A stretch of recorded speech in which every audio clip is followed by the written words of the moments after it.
Hi అండి, నేను రజాస్ healthy kitchen నుంచి. ఈరోజు మన రెసిపీ వచ్చేసి పాయా సూప్ అండి. ఈ పాయాతో సూప్ చేసుకుంటే మన ఆరోగ్యానికి చాలా మంచిదండి. చాలామంది డాక్టర్లు కూడా మనకి రికమెండ్ చేస్తూ ఉంటారు. ఈ పాయా సూప్ తీసుకోవడం వల్ల బోన్స్ కూడా చాలా మంచిది. ఈ వింటర్ సీజన్లో మనము ఇలా పాయా సూప్ తీసుకోవడం వల్ల మన హెల్త్కి కూడా చాలా మంచిదండి. ఇందులో వేసుకుని కూడా మనం చాలా సింపుల్ ఇంగ్రీడియంట్స్ అండి, చాలా హెల్త్కి మంచిగా చాలా బెనిఫిట్స్ని ఇస్తాయి. ఇలా తీసుకొని మనం వేసుకోవడం వల్ల ఈరోజు మనం చాలా సింపుల్ మెథడ్లో చేసుకున్నామండి పాయా సూప్ని.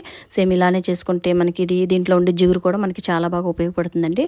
చాలా సింపుల్ పద్ధతిలో మనం ఈరోజు పాయా సూప్ చేసుకున్నాం. ఈ పాయాతో మనం గ్రేవీ కూడా చేసుకోవచ్చండి, చాలా టేస్టీగా ఉంటుంది.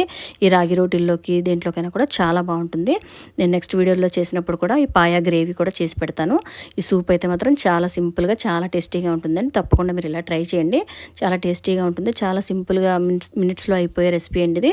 జస్ట్ పాయాని ఉడకపెట్టి మనం ఇలా జస్ట్ మొత్తం అంతా మిక్స్ చేసుకొని తీసుకోవడమేనండి. చాలా టేస్టీగా ఉంటుంది. ఇదే పద్ధతిలో ఒకసారి మీరు ట్రై చేయండి.